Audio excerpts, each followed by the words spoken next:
सुबह सुबह जब आप बच्चों को स्कूल छोड़ने निकलते हैं या सब्जी लाने जाते हैं तो क्या कभी ध्यान दिया है कि हवा में वो धुंध, वो जलन आपकी आंखों में। अब जरा सोचिए, अगर ये धुंध किसी ट्रक या पुराने डीजल वाहन की वजह से है तो आप किसे दोष देंगे। दिल्ली अब यही कह रही है, बस अब और नहीं। 1 नवंबर 2025 से राजधानी में पुराने नॉन BS6 कॉमर्शियल वाहन नहीं चल पाएंगे, क्योंकि अब दिल्ली ने ठान लिया है साफ हवा का अधिकार हर नागरिक का है। दिल्ली की सर्दियों में धुंध अब मौसम नहीं, एक डर बन चुकी है। ऑफिस जाने वाला परेशान है, बच्चों को खेल के मैदान में खांसी आ रही है और बुजुर्गों को सांस लेने में तकलीफ। हर साल हम सवाल पूछते हैं, हवा इतनी गंदी क्यों हो जाती है। सरकार का जवाब अब सीधा है, क्योंकि पुराने ट्रक, पुराने डीजल वाले वाहन का धुआं भी एक बड़ा कारण है और अब ये दिल्ली में नहीं चलेंगे। 1 नवंबर 2025 से शुरू होगी एक नई शुरुआत, BS6, CNG और EV की दिल्ली में हर साल सर्दियों की शुरुआत के साथ ही प्रदूषण का स्तर खतरनाक लेवल तक पहुंच जाता है। अब इस बार हालात को काबू में रखने के लिए commission for air quality management यानी CAQM ने सख्त कदम उठाया है।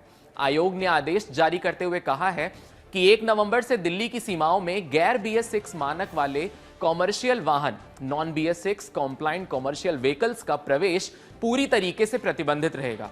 CAQM यानी commission for air quality management के जरिए पब्लिक नोटिस के अनुसार अब केवल BS6 मानक को पूरा करने वाले कॉमर्शियल वाहन ही राजधानी में प्रवेश कर पाएंगे।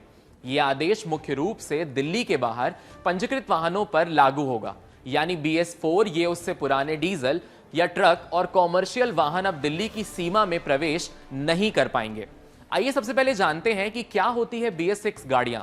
BS6 गाड़ियां वो होती हैं जो हवा में कम प्रदूषण फैलाती हैं।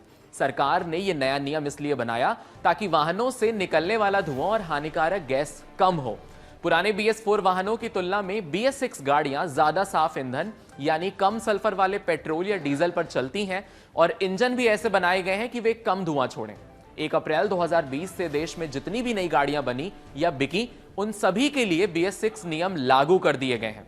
इसका मतलब है कि अब नई गाड़ियां पहले की तुलना में ज्यादा पर्यावरण फ्रेंडली यानी कि एनवायरमेंट फ्रेंडली हैं और हवा को कम गंदा करती हैं। दिल्ली की रेखा सरकार के इस फैसले से लाखों लोगों का जीवन प्रभावित हो सकता है। दरअसल दिल्ली में हर साल अक्टूबर-नवंबर में प्रदूषण का लेवल बढ़ जाता है। ऐसे में दिल्ली की रेखा सरकार इस साल पेट्रोल गाड़ियों पर भी सख्ती शुरू करने जा रही है। दिल्ली की एयर क्वालिटी इंडेक्स को नियंत्रित करने के लिए दिल्ली सरकार ने इसके माध्यम से एक बड़ा कदम उठाया है। सरकार का दावा है कि यह नियम दिल्ली में पार्टिकुलेट मैटर यानी PM 2.5 और PM 10 के स्तर को कम करने में ज्यादा मददगार साबित होगा, जो स्वास्थ्य समस्याओं का प्रमुख कारण है। यह नियम दिल्ली में कॉमर्शियल वाहनों जैसे टैक्सी, ट्रक और बसों पर सबसे ज्यादा असर डालेगा। दिल्ली में लगभग 55 लाख पुराने वाहन हैं, जिनमें 66% दोपहिया और 54% यानी 54% चार पहिया यानी कार वाहन शामिल है। इनमें से कई वाहन BS6 मानकों को पूरा नहीं करते। इस प्रतिबंध से कॉमर्शियल वाहन चालकों की आजीविका पर भी गहरा असर पड़ सकता है, खासकर उन लोगों की जो नए वाहनों में निवेश करने में सक्षम नहीं है। इसके अलावा दिल्ली की सीमाएं हरियाणा और उत्तर प्रदेश से सटी हैं, जहां पुराने वाहन आसानी से ईंधन भरवा सकते हैं, जिससे नियम का प्रभाव कम हो सकता है। इन सब के लिए 126 बॉर्डर पर पॉइंट्स पर ANPR कैमरा सिस्टम लगाया जाएगा और 48 विशेष टीमें निगरानी करेंगी।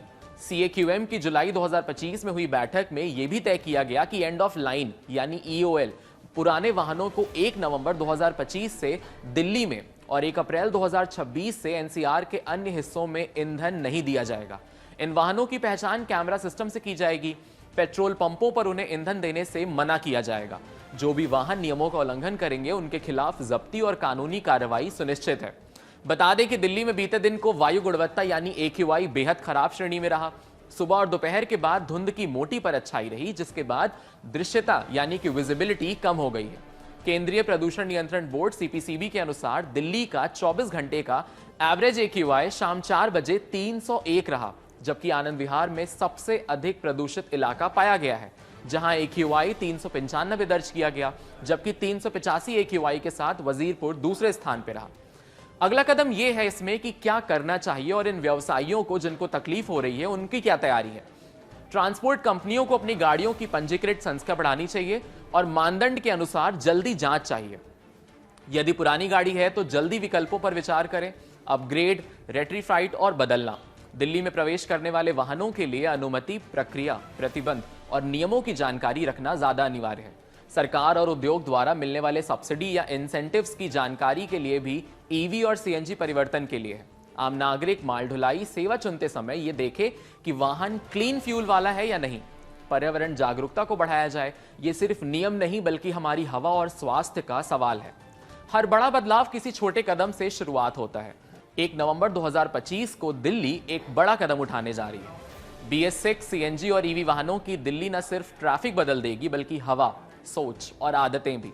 ये सिर्फ एक नियम नहीं, एक नई दिशा है जहां हर सांस में उम्मीद होगी और हर सड़क पर स्वच्छता की कहानी। क्योंकि दिल्ली अब सिर्फ चलना नहीं चाहती है, सांस लेना चाहती है।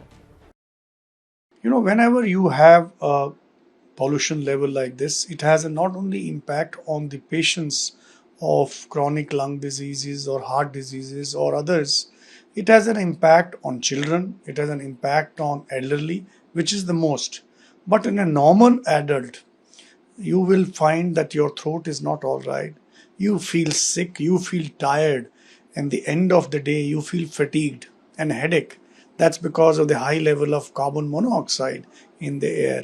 The volatile compounds are also high, which on the long run cause the cancer.